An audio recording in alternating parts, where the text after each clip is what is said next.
Music streaming has completely revolutionized how we listen to music, and at the center of it all is Spotify. But while millions of us stream music daily, few really understand the economics behind these platforms. So today, we're diving into how Spotify and other music streaming services make money, how they pay artists, and why, despite their popularity, they're often not as profitable as they might seem. 1. How music streaming platforms make money.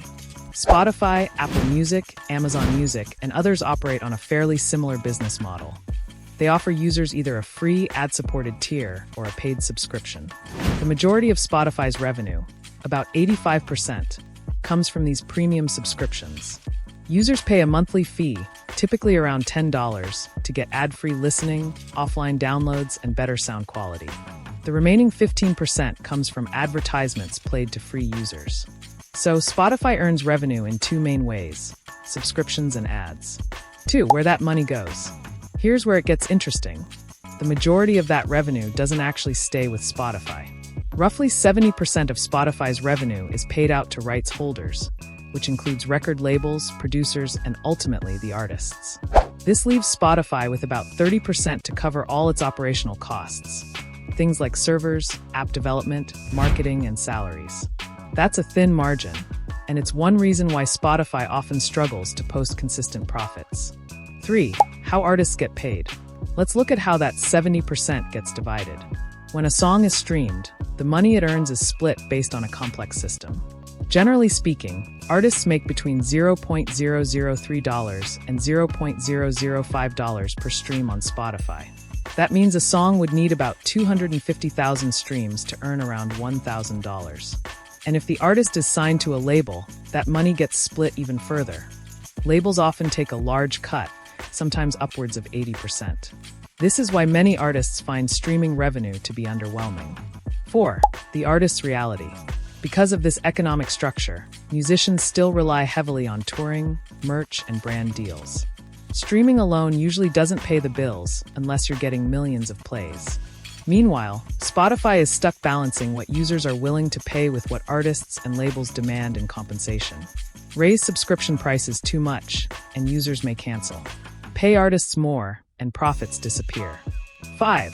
Spotify's strategy, podcasts, and more. To address these challenges, Spotify has been diversifying.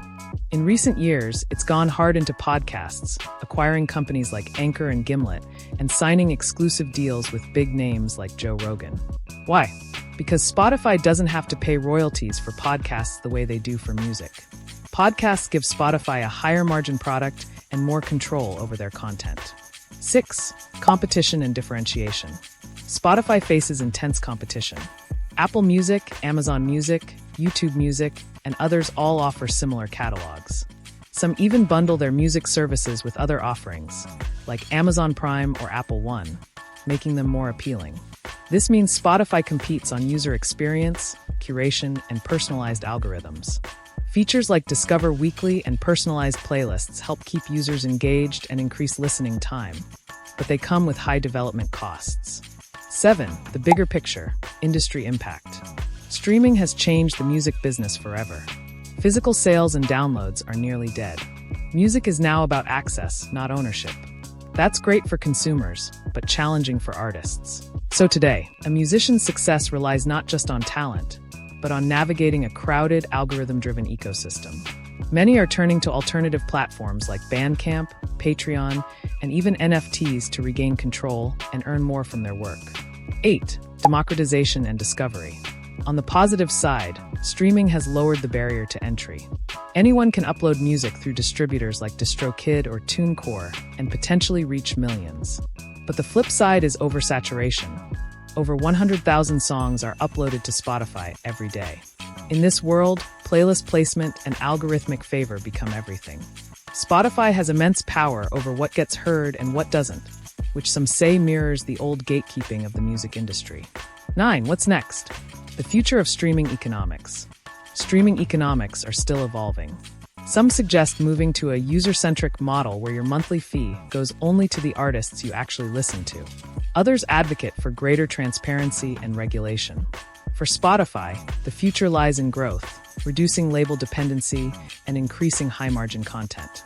For artists, success will come from a hybrid model, using streaming for exposure while monetizing their audience through more direct channels. Conclusion: the economics behind Spotify and music streaming platforms are more complex than they appear. While users enjoy cheap, convenient access to music, the financial structure underneath is filled with tension between profit and fairness. Understanding that tension is key, because the way we consume music directly affects the people who create it. And as listeners, we have more influence on the system than we might think.